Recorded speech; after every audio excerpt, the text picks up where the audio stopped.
Hello guys, welcome back to my channel. तो जी स्वागत है फिर से एक और वीडियो में। जैसे कि आपने देखा होगा, मैं पिछली काफ़ी ट्रैवल्स की वीडियो डालता रहता हूं और ये ट्रैवल मेरा हो रहा है आउट ऑफ कंट्री। मैं जा रहा हूं इंडिया से कनाडा, जैसे कि आपने टाइटल पढ़ ही लिया होगा। और मैं इस वीडियो में ज़्यादा कुछ नहीं दिखाऊंगा, क्योंकि कुछ लोग क्या करते हैं कि पैकिंग्स वगैरह दिखाते हैं, वो भी ठीक है, दिखाना चाहिए, बट मैंने नहीं दिखाया क्योंकि उसके रिगार्डिंग काफ़ी वीडियो पड़ी है। बस मैंने तो अपना ज़रूरत का सामान लिया है, जैसे कि कपड़े, जूते और बाकी जैसे कुछ एक दो ग्रोसरी का सामान भी ले रखा है मैंने। तो वही हरिद्वार से निकलने के बाद हम रुकते हैं मेरठ, जहाँ पे मुझे खाना खाना था और मुझे लगी थी भूख, और मैं लास्ट टाइम जाते जाते इंडिया का कुछ अच्छा सा खाना खाकर जाना चाहता था। तो हम रुके पंडित ढाबा पे। ये है मेरठ हाईवे पर। आप जैसे हरिद्वार से दिल्ली के लिए आएंगे तो मेरठ हाईवे पे मेरठ से पहले ही पड़ जाएगा, बिल्कुल मेरठ के पास में ही है।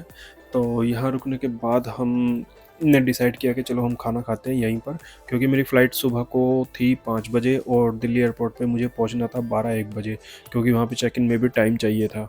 तो हमने जल्दी से यहाँ पे खाना ऑर्डर किया और खाना हमारे टेबल पर पहुँच चुका था और हम सब ने जो है स्टार्ट कर दिया था खाना। मैंने सोचा चलो एक बार यहाँ भी थोड़ा सा शॉट ले लेते हैं। तो खाना बहुत टेस्टी था, खाना खाया और हम निकल पड़े फिर से एयरपोर्ट की तरफ।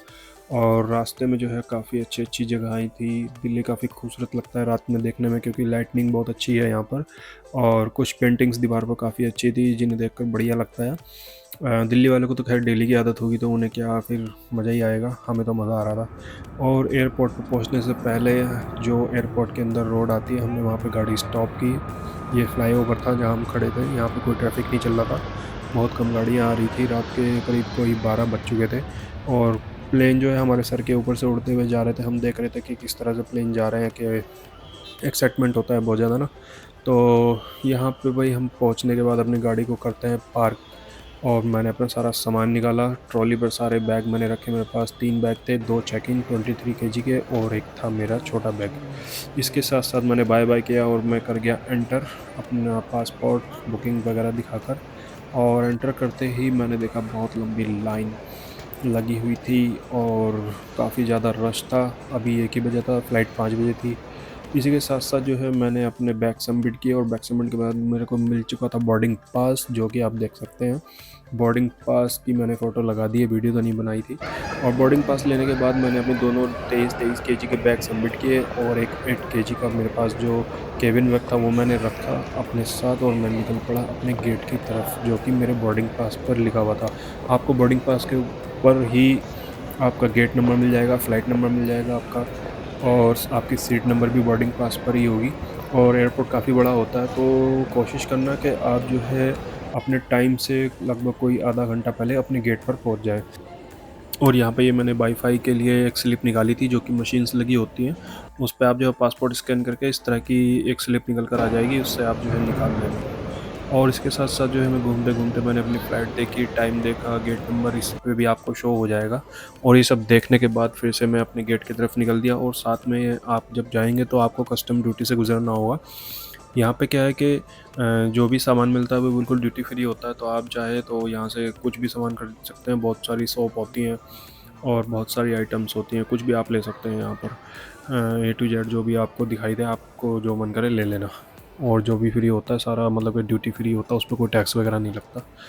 तो यहाँ से कस्टम ड्यूटी से निकलते निकलते मैंने शॉप देखी, क्या क्या मिलता है क्या नहीं मिलता है। और एयरपोर्ट काफ़ी बड़ा था, लोग काफ़ी ज़्यादा दिखाई भी नहीं दे रहे थे मेरे को अभी तो। बाकी देखने पर पता लगेगा आगे चल के क्या है क्या नहीं है।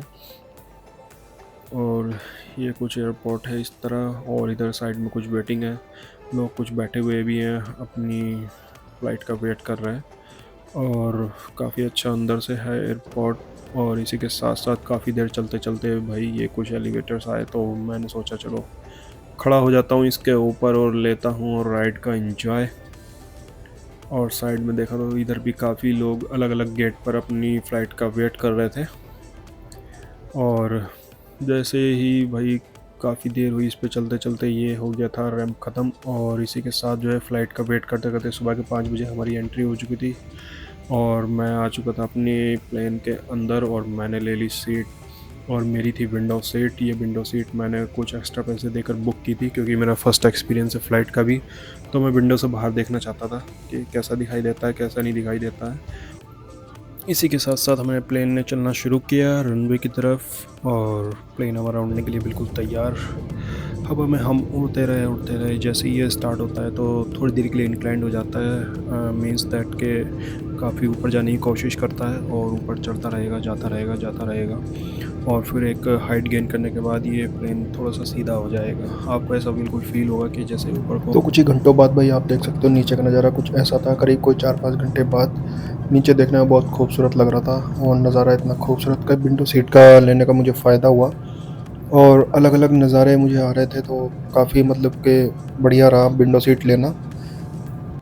मैंने सोचा क्यों ना भाई मैं आपको जो है प्लेन का टॉयलेट भी दिखा दूँ, और मैं टॉयलेट में अंदर आ चुका था। मैंने दिखाया आपको ये प्लेन का टॉयलेट, आप देख सकते हैं काफ़ी छोटा होता है, लेकिन और फैसिलिटीज़ के अंदर सारी होती है जो एक वॉशरूम के अंदर होनी चाहिए।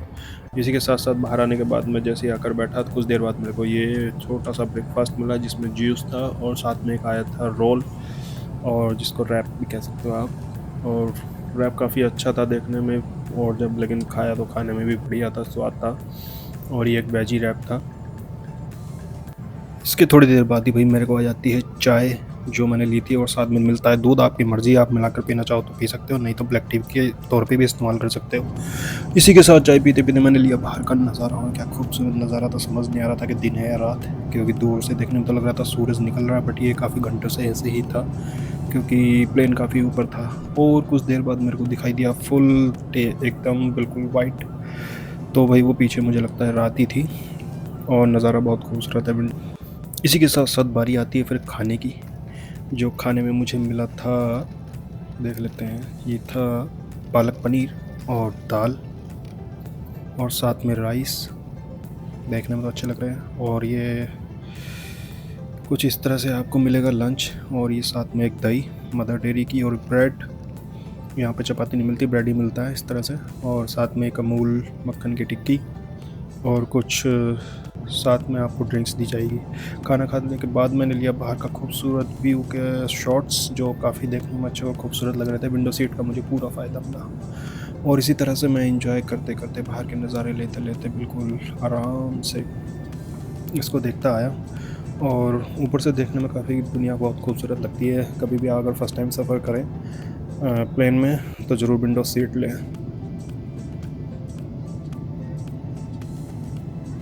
और इन खूबसूरत पहाड़ों के बाद फिर मेरे लिए आ जाता है छोटा सा एक ब्रेकफास्ट, जिसमें कुछ आलू की फ्राइज़ थी, और ये अमूल बटर की टिक्की भी दी फिर दोबारा, और साथ में वही ब्रेड, और इस बार फ्रूट योगर्ट दिया मेरे को खाने के लिए। अमूल गोल्ड की क्रीम थी, और ये आमलेट, और थोड़े से साइड में राजमा थे, और फ्रेंच फ्राइज़ मिली थी। इसको खाते खाते मैंने फिर से बाहर का नज़ारा लिया, और काफ़ी खूबसूरत था। और मैंने मैप में देखा तो हम लैंड ऑफ रसिया के ऊपर से निकल रहे थे, जो कि नीचे रसिया था।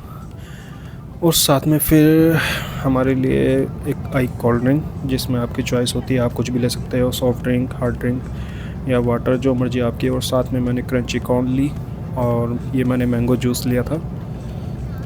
तो ये क्रंची भी खाने में अच्छी थी, जो मैंने खाई बढ़िया लगी मेरे को।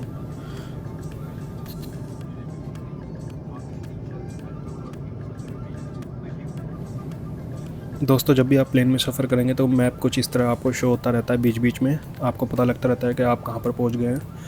तो कुछ इस तरह से मेरा मैप शो कर रहा था, और हम पैसिफिक ओशन के आसपास उड़ रहे थे रशिया के ऊपर से।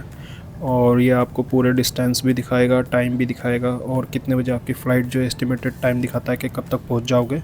तो मेरी फ़्लाइट लैंड होनी थी 6:39 पर, और हमने कितने किलोमीटर का डिस्टेंस कवर कर लिया था वो भी शो कर रहा था।